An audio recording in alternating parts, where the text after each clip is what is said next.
ಆತ್ಮದರ್ಶನ ಕಾರ್ಯಕ್ರಮಗಳನ್ನು ವೀಕ್ಷಿಸ್ತಿರುವಂತಹ ಪ್ರಿಯರೇ, ನಿಮ್ಮೆಲ್ಲರಿಗೆ ಕರ್ತನಾದ ಯೇಸು ಕ್ರಿಸ್ತನ ದಿವ್ಯನಾಮದಲ್ಲಿ ವಂದನೆಗಳು.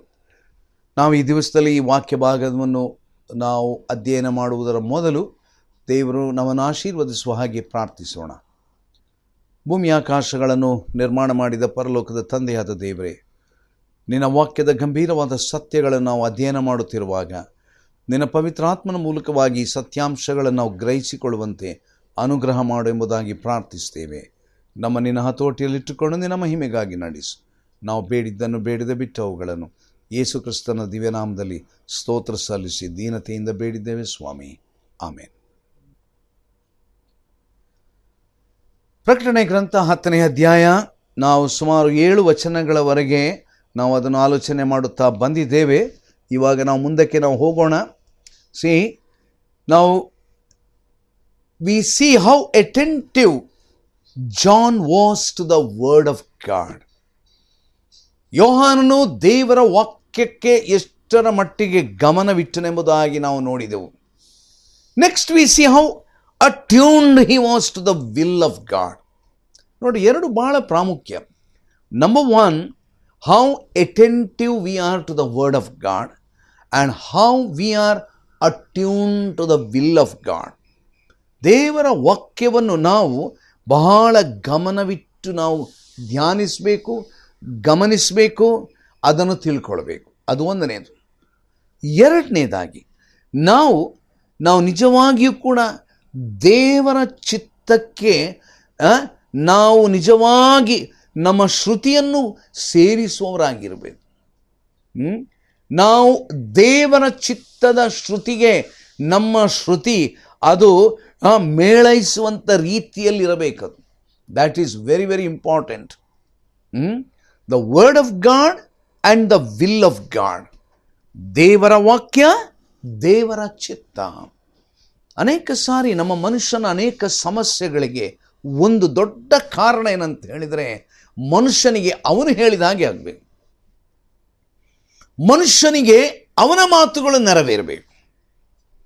ಮನುಷ್ಯನಿಗೆ ಅವನ ಚಿತ್ತ ನೆರವೇರಬೇಕು. That is contrary to God's plan. ಇದು ದೇವರ ಉದ್ದೇಶ ಅಲ್ಲ. When God said it, you need to fulfil it. When God has planned certain things, you need to obey that plan. There is beauty, there is blessing in it. ಇವಾಗ ನಾವು ನೋಡೋಣ ಮುಂದಕ್ಕೆ. ಈಗ 8ನೇ ವಚನ ನಾವು ಸ್ವಲ್ಪ ನಮ್ಮ ಗಮನಕ್ಕೆ ತರಬೇಕೀಗ. Now there is now set before us a very beautiful, tremendous lesson in obedience. ನೋಡಿ, ವಿಧೇಯತ್ವದ ಒಂದು ದೊಡ್ಡ ಪಾಠ ನಾವಿಲ್ಲಿ ಕಲೀಲಿಕ್ಕಿದೆ. 8ನೇ ವಚನ ನಾವು ಓದೋಣ. ಅನಂತರ ಪರಲೋಕದಿಂದ ನನಗೆ ಕೇಳಿಸಿದ ಶಬ್ದವು ತಿರುಗಿ ನನ್ನೊಂದಿಗೆ ಮಾತಾಡಿ, ನೀನು ಹೋಗಿ ಸಮುದ್ರದ ಮೇಲೆ ಭೂಮಿಯ ಮೇಲೆ ನಿಂತುಕೊಂಡಿರುವ ಆ ದೂತನ ಕೈಯಲ್ಲಿರುವ ಬಿಚ್ಚಿದ ಸುರುಳಿಯನ್ನು ತೆಗೆದುಕೋ ಎಂದು ಹೇಳಿತು. ಇಂಗ್ಲಿಷ್ನಲ್ಲಿ ನಾವು ಏನು ನೋಡ್ತೇವೆ? ನಾವು verse 8, chapter 10 verse 8. And the voice which I heard from heaven spake unto me again and said, Go and take the little book which is open in the hand of the angel which standeth upon the sea and upon the earth.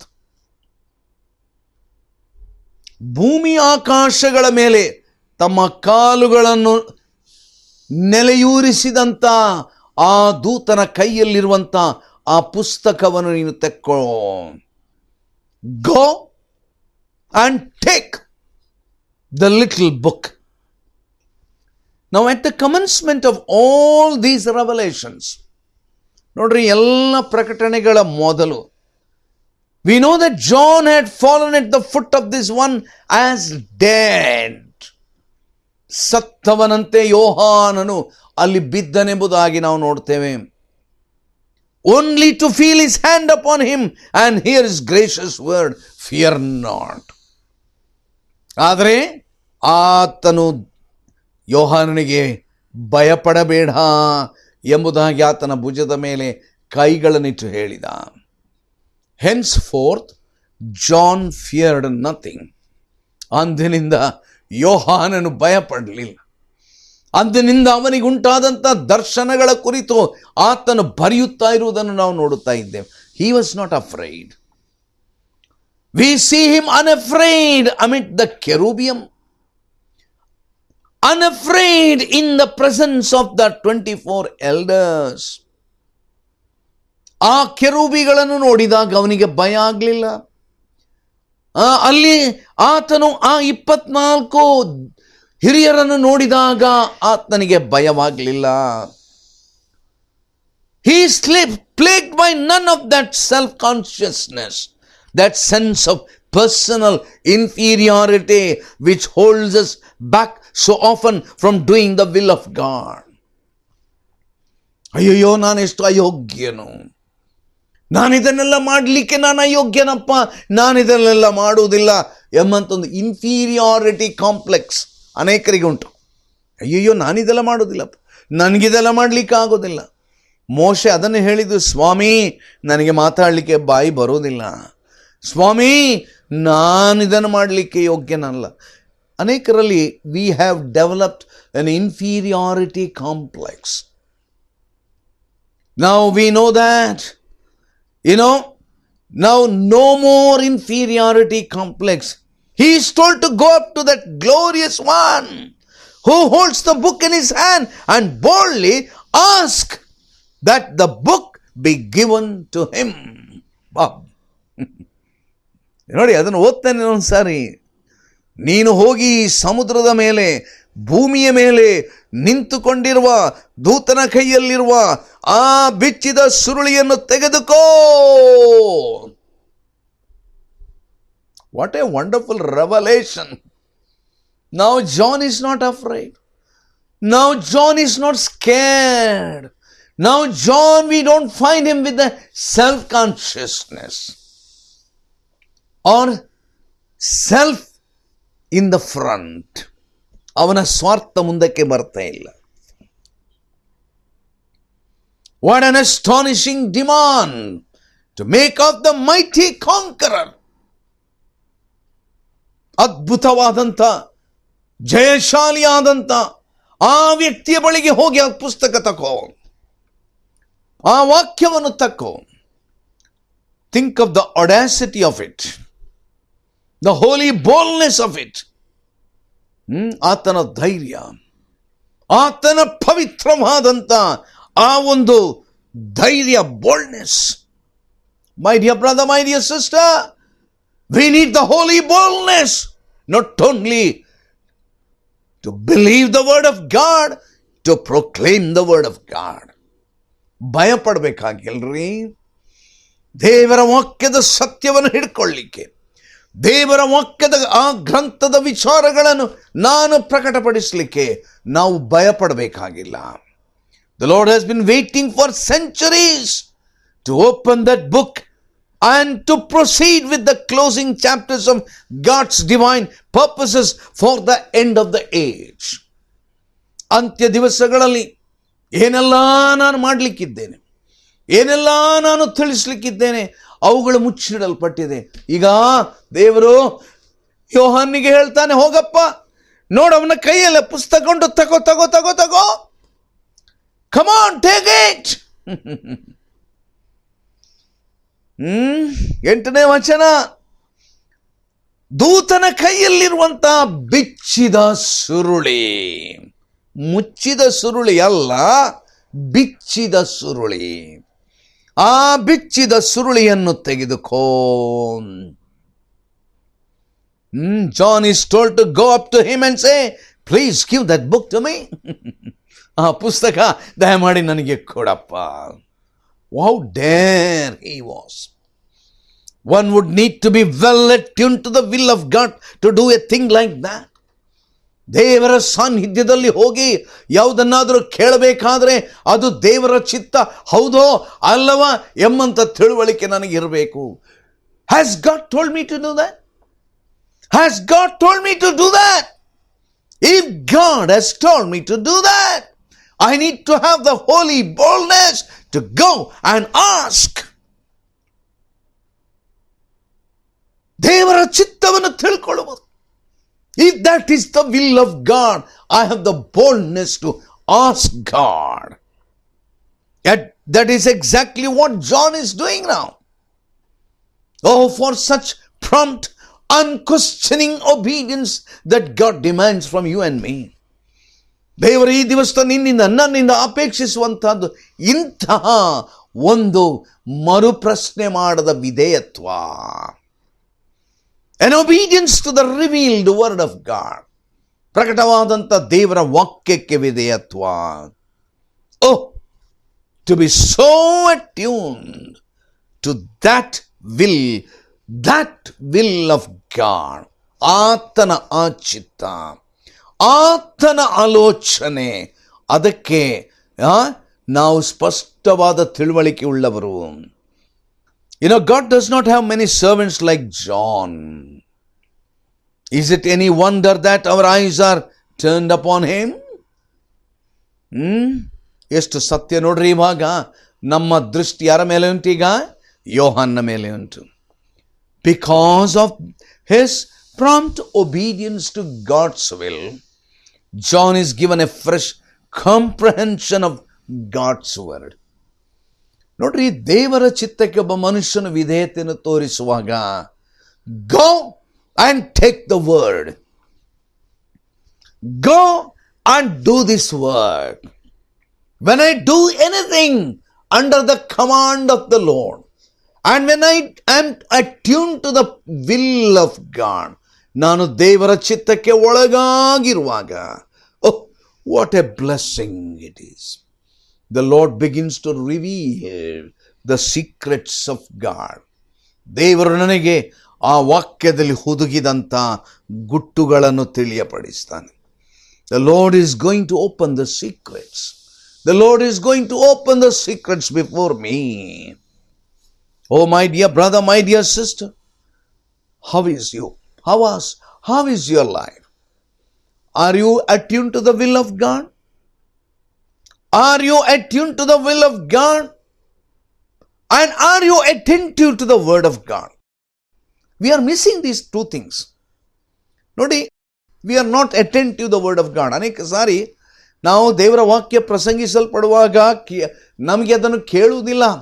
ನಮ್ಮ ಮನಸ್ಸು ಎಲ್ಲಿಯೋ ಓಡಾಡ್ತಾ ಇರ್ತದೆ. ದೇವರ ವಾಕ್ಯವನ್ನು ನಾವು ಗಮನಿಸುವುದಿಲ್ಲ. ಓದುವಾಗಲೂ ಕತೆ ಓದಿದಾಗೆ ಓದ್ತೇವೆ. ಬೈಬಲನ್ನು ಕೇಳುವಾಗ ಗಮನವಿಲ್ಲ, ಓದುವಾಗ ಗಮನವಿಲ್ಲ. We don't give attention to the word of God. The Bible says give proper attention to the word of God. ದೇವರ ವಾಕ್ಯಕ್ಕೆ ನೀನು ಗಮನವಿಟ್ಟು ಲಾಲಿಸು. Then we need to be attuned to the will of God. See, because of his prompt obedience to God's will, ನೋಡಿ, ಈತನು ತೋರಿಸಿದಂಥ ಶರವೇಗದಲ್ಲಿ ಆತನು ತೋರಿಸಿದಂಥ ಆ ಒಂದು ವಿಧೇಯತ್ವಕ್ಕೆ John is given a fresh comprehension of God's word. ದೇವರು ತನ್ನ ವಾಕ್ಯದ ಆ ತಿಳುವಳಿಕೆಯನ್ನು ಹೆಚ್ಚು ಕೊಡ್ತಾನೆ. He learns how that word is to be personally experienced in his life. ತನ್ನ ವೈಯಕ್ತಿಕವಾದ ಜೀವನದಲ್ಲಿ ಯಾವ ರೀತಿಯಲ್ಲಿ ಆತನದನ್ನು ಅನುಭವಿಸಬೇಕೋ ಎಂಬಂತ ಒಂದು ತಿಳುವಳಿಕೆಯನ್ನು ಕೊಡ್ತಾನೆ. Now come on, come to verse 9 and 10. ಏನು ಹೇಳ್ತಾ ಇದ್ದಾನೆ? 9 ಮತ್ತು 10ನೇ ವಚನ. ನಾನು ಆ ದೂತನ ಬಳಿಗೆ ಹೋಗಿ ಆ ಚಿಕ್ಕ ಸುರುಳಿಯನ್ನು ನನಗೆ ಕೊಡು ಎಂದು ಕೇಳಲು ಅವನು ನನಗೆ, ನೀನು ಇದನ್ನು ತೆಗೆದುಕೊಂಡು ತಿಂದು ಬಿಡು, ಇದು ನಿನ್ನ ಹೊಟ್ಟೆಯನ್ನು ಕಹಿಯಾಗುವಂತೆ ಮಾಡುವುದು, ಆದರೆ ನಿನ್ನ ಬಾಯಲ್ಲಿ ಜೇನಿನಂತೆ ಸಿಹಿಯಾಗಿರುವುದೋ ಎಂದೋ ಹೇಳಿದನು. Let's look into that word. And I went unto the angel and said unto him, verse 9 and verse 10.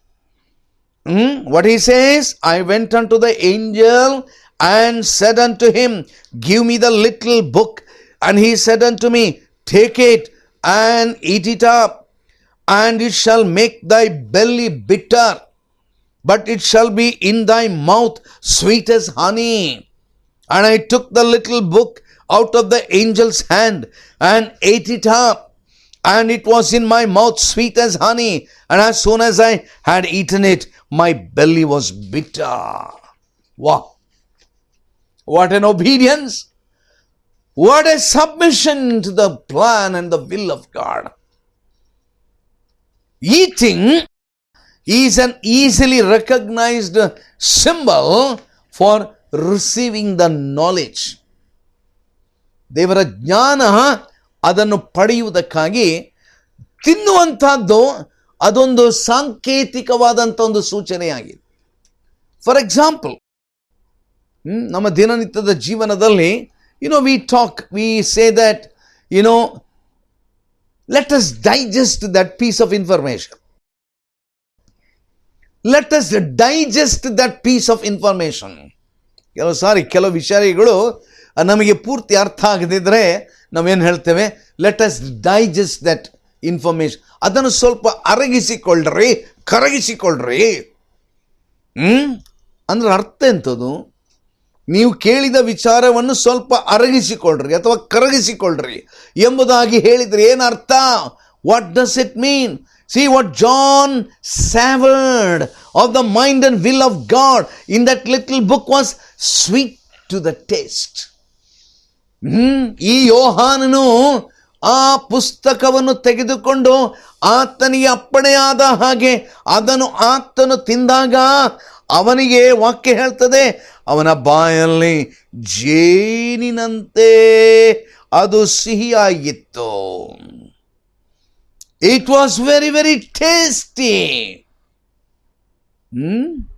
It was very tasty in his mouth. May I tell you, when John, when he was able to understand the mind and the will of God in that little book, it was so sweet, so sweet. ಜೇನಿನ ಹಾಗೆ ಅದು ರುಚಿ ರುಚಿಯಾಗಿತ್ತಂತೆ. For the prayers of God's people were to be fully answered at last. ದೇವ ಜನರ ಪ್ರಾರ್ಥನೆಗಳು ಅಬ್ಬಾ ಅಂತೂ ಇಂತೂ ಸಮಯ ಬಂತು, ದೇವರು ಉತ್ತರ ಕೊಡುವಂತ ಸಮಯ. And the coming of the Lord was at hand. ಕರ್ತನು ಎರಡನೇ ಸಾರಿ ಭೂಮಿಗೆ ಬರುವಂತ ಸಮಯ ಹತ್ರ ಆಯಿತು. It was such a tasty thing, that bit of information that he was able to digest. But oh, the bitterness of what lay ahead first. ಅವನ ಹೊಟ್ಟೆಯಲ್ಲಿ ಅದು ಕಹಿ ಆಯ್ತಂತೆ. How bitter it was to have it revealed. The things had to get worse before they could get better. ನನ್ನ ಪ್ರಿಯರೇ, ನೋಡಿ ಆ ವಾಕ್ಯವನ್ನು ನೋಡ್ರಿ. ನೀನಿದನ್ನು ತೆಗೆದುಕೊಂಡು ತಿಂದು ಬಿಡು, ಇದು ನಿನ್ನ ಹೊಟ್ಟೆಯನ್ನು ಕಹಿಯಾಗುವಂತೆ ಮಾಡುವುದು. ಮೊದಲು ಹೊಟ್ಟೆಯಲ್ಲಿ ಕಹಿ ಆಗ್ತದಂತೆ. That's a first process. ಸ್ವಲ್ಪ ಗಮನಿಸಿರಿ, ವಾಕ್ಯವನ್ನು ಗಮನಿಸಿರಿ. ಅದು ಹೊಟ್ಟೆಯಲ್ಲಿ ಕಹಿ ಆಗ್ತಂತೆ ಮೊದಲು, ಆದರೆ ನಿನ್ನ ಬಾಯಲ್ಲಿ ಜೇನಿನಂತೆ ಸಿಹಿಯಾಗಿರುವುದು ಎಂದು ಹೇಳಿದನು. ಆಗ ನಾನು ಆ ಚಿಕ್ಕ ಸುರುಳಿಯನ್ನು ಆ ದೂತನ ಕೈಯಿಂದ ತೆಗೆದುಕೊಂಡು ತಿಂದು ಬಿಟ್ಟೆ.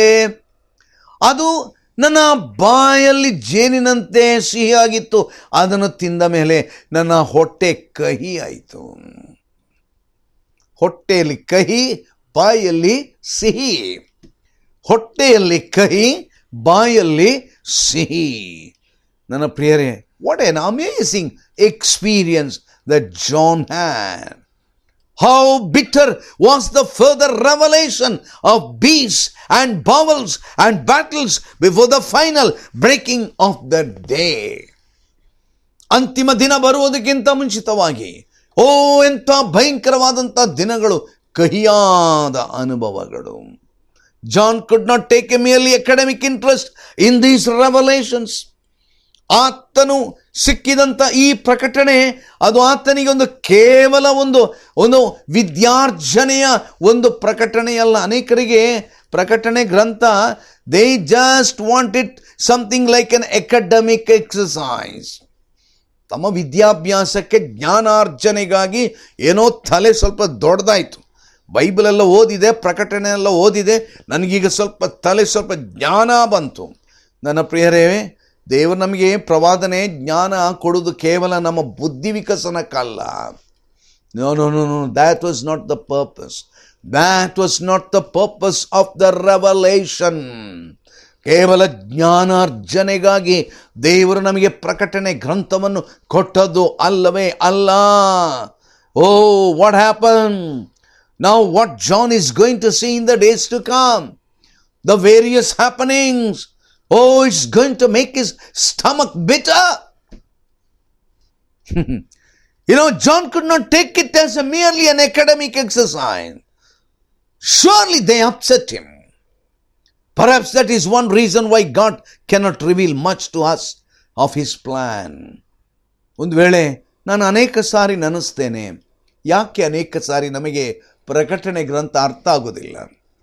ಈ ಲೋಕದಲ್ಲಿ ಅನೇಕರು ನನ್ನನ್ನು ಸೇರಿಸಿ ಅನೇಕ ವರ್ಷಗಳವರೆಗೆ ಪ್ರಕಟಣೆ ಗ್ರಂಥ ಅದನ್ನು ಮುಚ್ಚಲ್ಪಟ್ಟಂಥ ಗ್ರಂಥದಂತೆ.